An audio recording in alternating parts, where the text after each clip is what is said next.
দেহ কপাল এনে হইলো কপাল।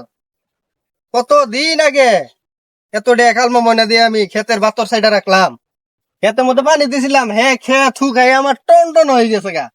ভাই ঝুমুর দিয়া জমিতে ধান লাগাই রাখছি, ধান হয়ে যাইতেছে গা। ওই যে মেশিন আলা ওরে অগ্রিম টেয়া দিছি গো, অগ্রিম টেয়া দিছি না তো আমি ধরা খাইছি। ওর ক্ষেতটা ঠিকই আলবাই এই যে এখন রোয়া গাড়ার সময় হয়ে গেছে গা, ধান গাড়বো। আর আমার ক্ষেতের বগল দিয়েই নাই, কোনো কামেই নাই, টেয়াটা নিয়া ভাঙ্গা বয়ে রয়েছে। যাইতেছি আমি ওর বগলে। এই কাকা, এই কাকা শোনো, আমি শোনো। কি হয়েছে? কে সবার টেহার দাম আছে, আমার টেহার কি দাম নাই তোমার কাছে? কি হয়েছে তোর আবার? কে তুমি চোখে দেখো না? আমার ক্ষেতে আমি এত টেহা কালমা মনে খরচ করে বাতর সাইডে রাখছি, এত ডেতে পানি দিছিলাম, আমার পানিটা পর্যন্ত শুকাই গেছে গা। মাইসের ধান লাগাই আছে, মাইসের ধান হয়ে গেছে গা।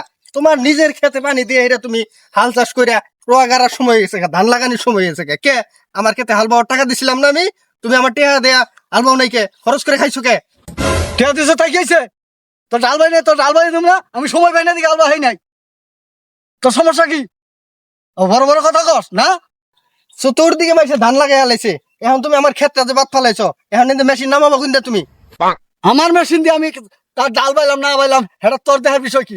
আমার মেশিন তো তোর খেত আল বাইলাম না দিয়ে তুই কি করা? আমার তুই ধাক্কা মারলি, ধাক্কা মারলি, তোর নামে মামলা করবো আমি। গেতাছি আমি থানায় আজকে। যা, যা থানায় যা, যাই রে মামলা করে কি করা হবে তুই করগা আমার, যা। অগ্রিম টেয়া খায় তুই তো মন থাকে না, না যাও তুমি থানায়।